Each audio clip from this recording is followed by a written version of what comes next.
하늘의 영광이 우리들 마음속에 차고 넘치시기를 바랍니다. 오늘도 이 새벽 제단에 나오신 성도님들 위해 은혜와 평강의 길을 주님의 이름으로 축원드립니다.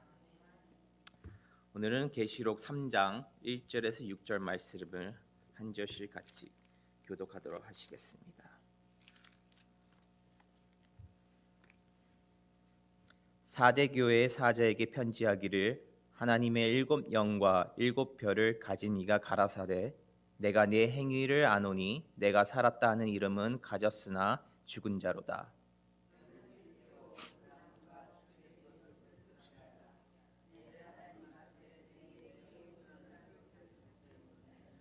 그러므로 내가 어떻게 받았으며 어떻게 들었는지 생각하고 지키어 회개하라. 만일 일깨지 아니하면 내가 도적같이 이르리니 어느 시에 내가 임하였는지 내가 알지 못하리라.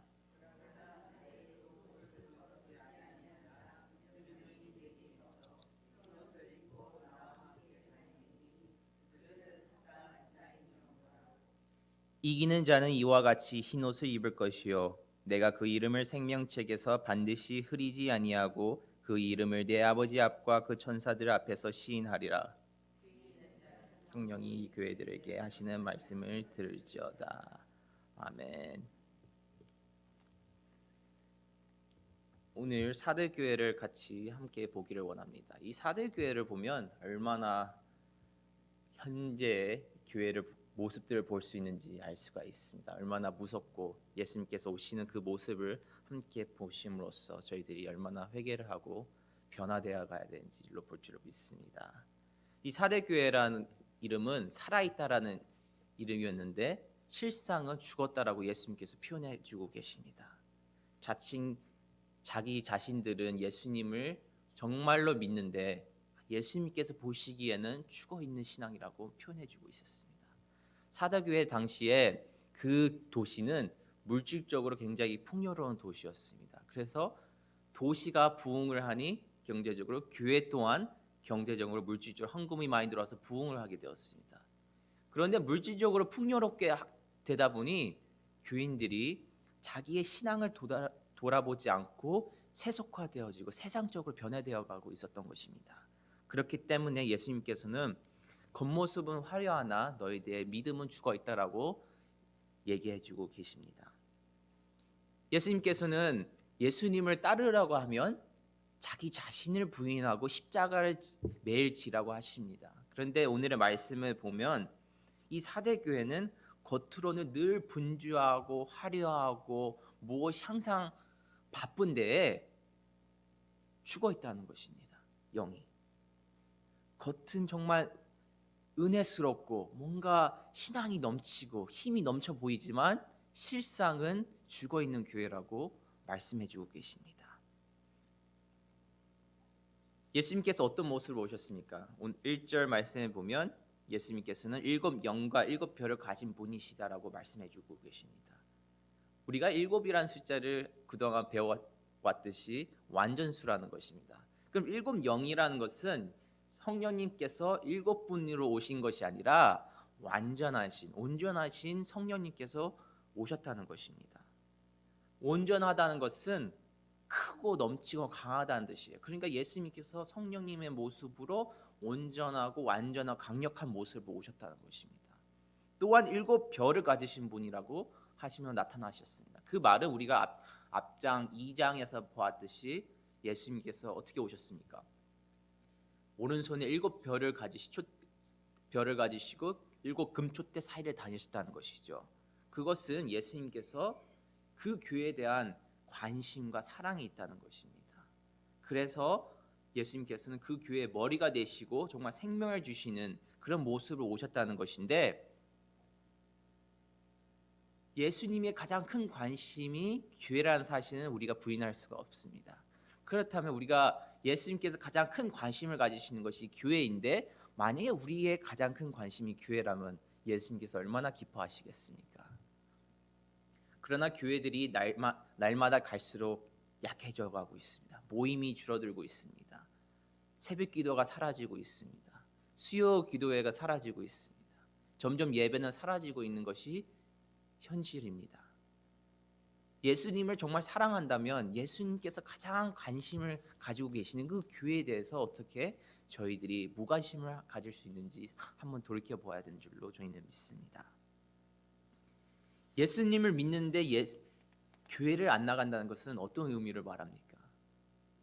어린 아기가 엄마의 품을 떠나는 것과 같습니다. 교회가 어머니의 품이라면 우리가 교회를 떠날 때에 우리는 아무런 도움도 없이 밥도 못 먹고 옷도 못 입고 정말 그 연약한 세상에 던져버려진 것 같은 말인 것을 저희는 알 수가 있습니다. 그렇기 때문에 우리가 탄 열차가 정말 구원의 역으로 가는 길이라면 그 열차가 바로 교회라는 것입니다. 그렇기 때문에 우리는 그 교회를 잊어버리지 말고 타고 있어야 된다는 것입니다. 그런데 이 사대 교회는 참 안타깝게도 책망할 것이 너무나 많다는 것입니다. 예수님께서 칭찬할 것이 없다고 처음에 시작을 하십니다. 그 1절에 보면 나는 내 행위를 알고 있고 사람들은 내가 살아있다고 하나 사실은 죽은 자와 다름이 없다. 영어 성경에 보면 그들이 reputation of being alive, reputation이 살아있다고 합니다. 그런데 예수님께서는 그들을 꾸중하십니다.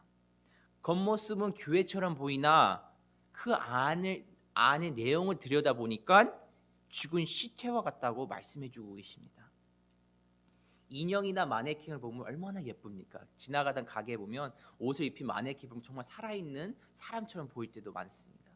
그런 것 같이 이 교회가 겉모습이 정말 살아있는 것처럼 보이나 실상은 예수님 보시기에 죽어있다고 말해주고 있습니다. 사대교회는 1500년도에 있었던 종교개혁 시대의 교회를 나타내고 있습니다. 그 당시 교회는 진리는 없고 죽어가는 시대였습니다. 사대교회 또한 진리는 없고 죽어가는 교회의 시대였습니다. 그래서 예수님께서는 여기서 죽은 자와 같다고 말씀해주고 계십니다. 예수님께서는 정말 그 마음과 중심을 보십니다.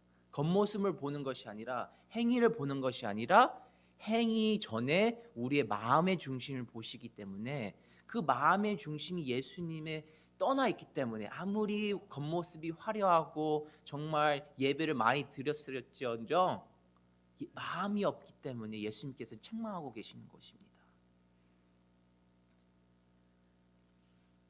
그런데 이것이 얼마나 치명적인 예수님의 책망인지 우리가 한번 생각하고 돌이켜 보아야 됩니다. 예수님께서는 내가 살아있다고 하나 죽은 자와 같다고 말씀해 주고 계십니다. 그것이 얼마나 심각한지 우리는 정말 생각해 보아야 됩니다. 죽었다는 것이 무엇을 의미합니까? 만약에 여러분이 죽어 있다면 여러분은 아무것도 느낄 수 없다는 것을 의미하고 있습니다. 어느 날 한 소녀가 있었습니다. 팔이 부러져 가지고 어머니한테 달려와 가지고 팔이 휘어 있다고 말했습니다.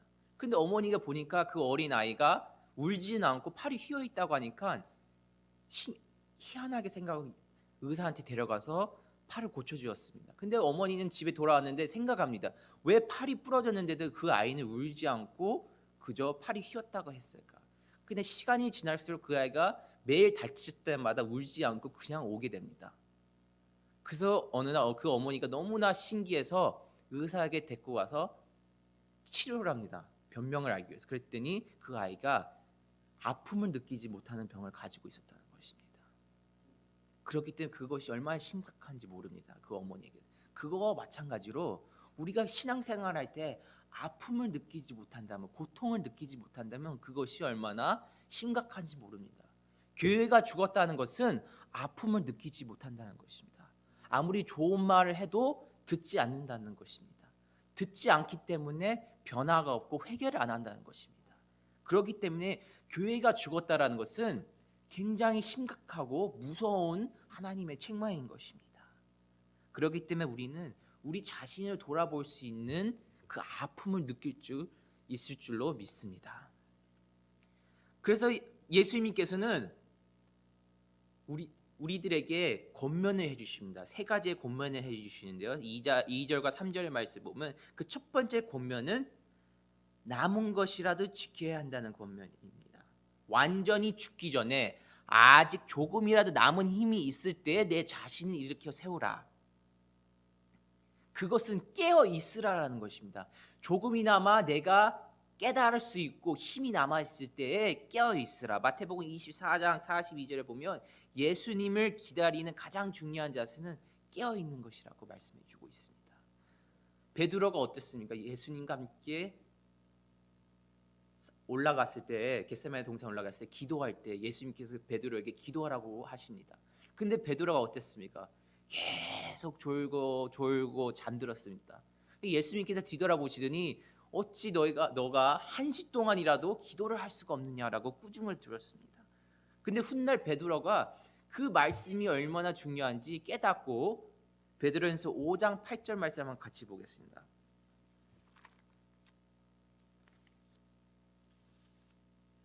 베드로전서 5장 8절에 베드로가 쓴 편지에 보면 그것을 알 수가 있습니다.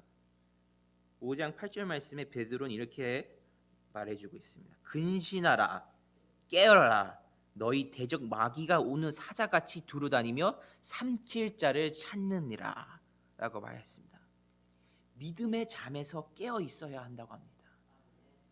믿음이 잠든다는 것은 곧 믿음이 죽어간다는 것입니다.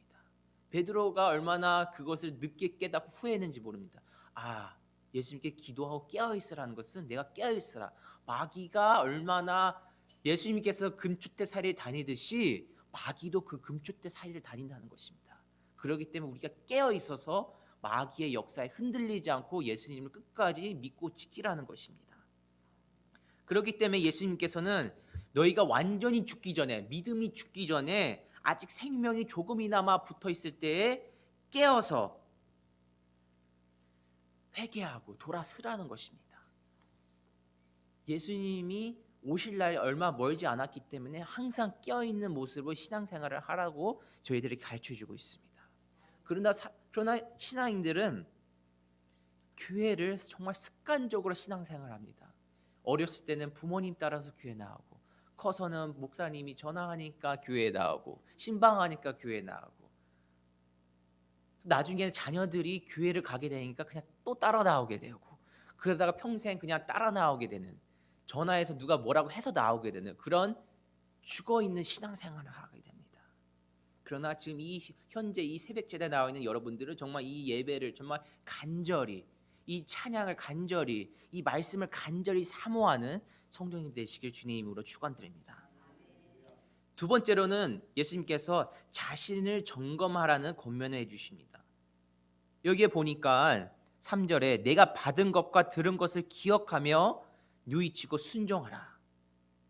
하나님께서 말씀하시기를 너희들이 어떻게 말씀을 받아들였는지, 복음을 어떻게 듣게 되었는지 생각해 보라는 것입니다. 너희들이 처음에 어떻게 믿음 생활을 하게 되었는지 그 아름다웠던 기억을 기억해내고, 너희들이 현재 그 모습에서 얼마나 떠나 있는 생활을 하고 있는지 생각해 보라는 것입니다.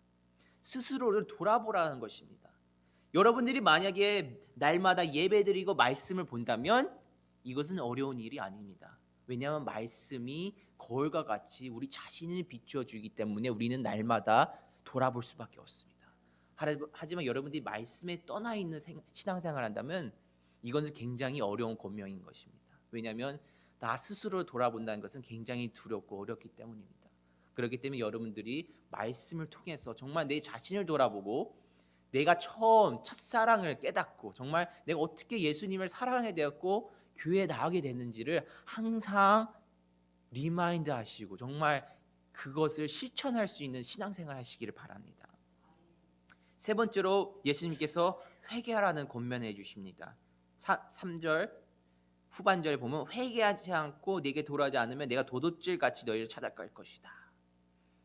생각만 하고 회개하지 않으면 소용이 없다고 하십니다. 가룟 유다도 나중에 예수님을 돈 주고 판 것에 대해서 나중에 후회하게 되었습니다. 그리고 나중에 자살하게 되었죠. 베드로는 어땠습니까? 예수님을 부인하고 나서 그 잘못을 깨닫자마자 바로 회개했습니다. 그렇기 때문에 하나님의 그 심판을 두려워하고 우리가 언제나 우리의 죄를 깨닫고 바로 회개할 수 있는 성도님들이 되시기를 바랍니다. 예수님께서 정말 그 사대 교회에 나타나셨을 때 정말 한탄과 얼마나 눈물을 흘리셨는지 저는 상상할 수가 있습니다. 정말 그 교회에 왔을 때 칭찬할 것이 없는, 정말 책망할 것밖에 없는 교회라고 예수님께서 말씀해 주시고 계시는데, 하지만 한 가지 예수님께서 발견할 것이 소망이 한 가지 있다는 것입니다. 주님께서 거는 기대를 한 가지 찾아볼 수 있다고 하십니다. 4절에 죄악에 물들지 않고 깨끗하게 살아가는 자들이 몇 사람 남아있다고 하십니다. 그래서 거기에 대한 예수님께서는 소망과 기대를 걸어 보시겠다고 하십니다. 비록 사대교회가 예수님의 마음을 아프게 했지만 그 안에서도 보석과 같이 변화없는 사람들이 있다고 합니다. 그래서 예수님께서는 그것을 정말 하나님의 큰 은혜요, 위로요, 소망이라고 하십니다. 정말 많은 목사님들이 성도들이 자리에 비었을 때 많은 걱정을 합니다. 하지만 그 걱정이 얼마나 헛된 것인지, 비록 사람이 없고 빈자리 많을지라도 그 나와 있는 사람들을 통해서 하나님께서 역사하시고 승정하시고 쓰임 받을 수 있는 줄로 믿습니다.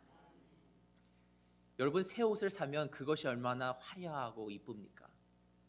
그런데 어느 한순간 밥 먹으러 나갔다에 국물 한번 튀겼을 때, 그 김치국물 한번 틀렸을 때 얼마나 속상하고 마음이 아픈지 모릅니다.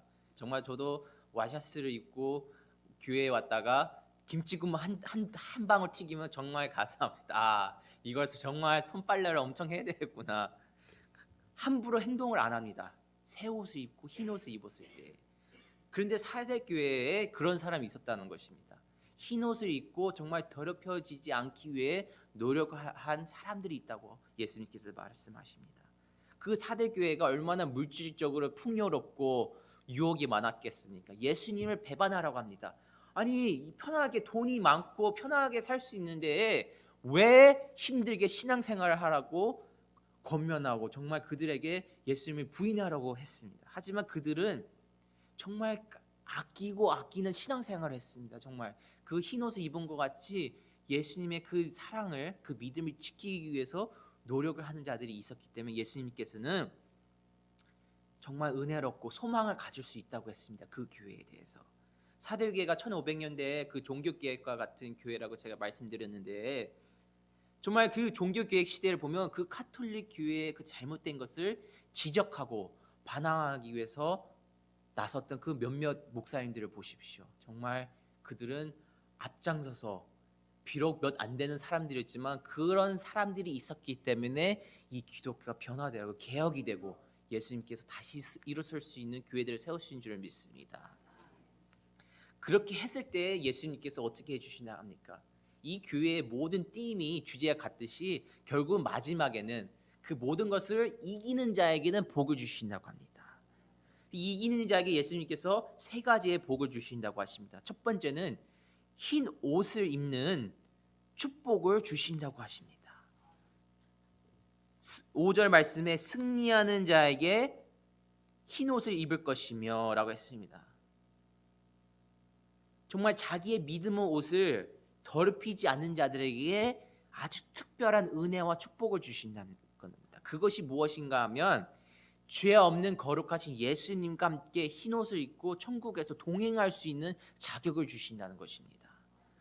정말 흰 옷을 입는다는 것은 정말 성경에 보면 자주 나오는 표현인데, 한번 상상해 보시면 눈이 부시는 흰 옷을 입은 여러분들을, 그 아름다운 옷을 입고 예수님과 매일 동행할 수 있다고 생각해 보십시오. 얼마나 아름답고 은혜로운지 알 수가 없습니다.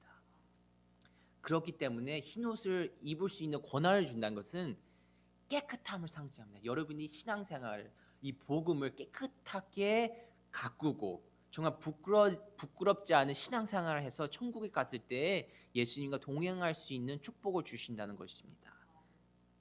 성경에 보면 그런 사람들이 나와 있죠. 노아를 보십시오. 노아가 하나님께서 선택해 주셔. 그 신앙을 보시고 정말 노아 시대 홍수로 그 세상을 멸할 때에도 노아는 하나님과 함께 다시 시작할 수 있는, 동행할 수 있는 축복을 주셨습니다. 여러분들도 그 노아와 같은 그런 동행할 수 있는 축복을 받으시길 주님으로 축원드립니다. 그렇기 때문에 우리는 항상 깨어 있어야 된다는 것입니다. 예수님이 돌아오실 날이 얼마 가까우기 때문에 항상 깨어 있고 그 예수님께 다시 오실 때 그 심판할 모습을 두려워하라는 것입니다. 그렇게 하고 우리가 이기는 신앙을 했을 때 두 번째 축복은 생명책에 이름을 새겨주신다는 축복을 주신다는 겁니다. 영생을 얻게 될 명단에 우리들의 이름을 새겨주신다는 것입니다. 그 명단에 올라가면 이름이 지워지지 않고 예수님께서 기억하신다는 것입니다. 그 얼마나 감격스럽습니까? 하지만 우리들은 정말 어리석어서 그 명단에 우리들의 이름이 올라갔다 생각하는 순간에 우리의 신앙을 저버립니다. 예수님을 부인하는 것을 안 하기 시작합니다. 왜? 말씀에서 명단을 안 지워주신다고 했는데, 지울 수 없다고 했는데, 그러면 내가 어떻게 사든 예수님께서는 나는 이미 구원을 받았기 때문에 아무렇게나 살아도 된다는 것입니다. 하지만 여기서는 하나님께서 명단에 이름을 그냥 새겨주시는 것이 아니라 이기는 자에게만 명단에 이름을 새겨주는 축복을 주신다고 했습니다. 예수님을 믿는다고 해서 생명의 책에 이름이 새겨지는 것이 아니라 정말 여러분들이 신앙생활 끝까지 지키고 이겨서 정말 그 생명책에 이름이 새겨지는 축복을 얻으시길 주님의 이름으로 축원드립니다.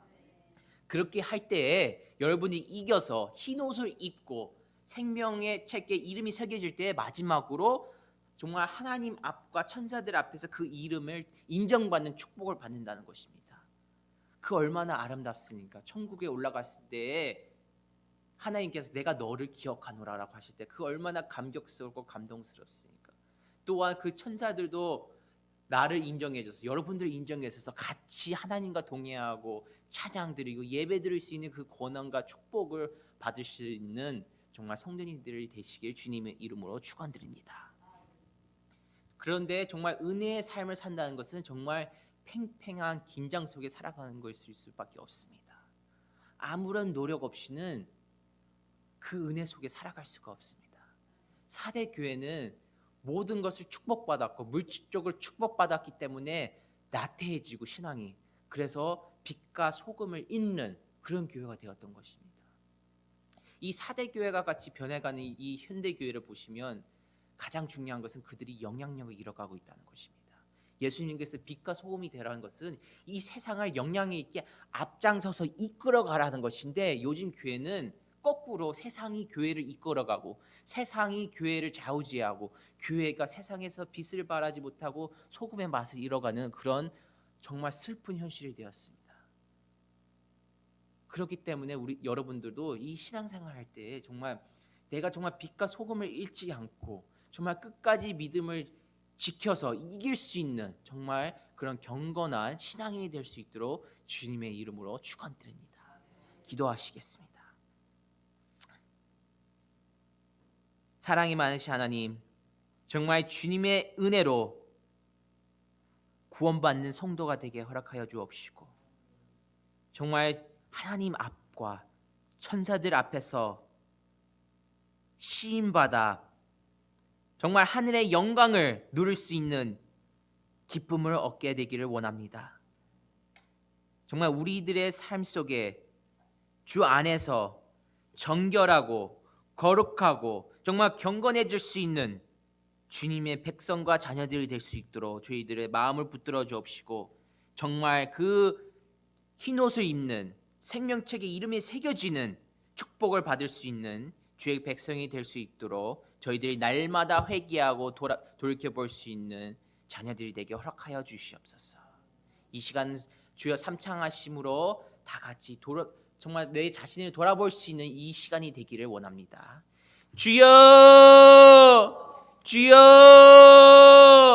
주여,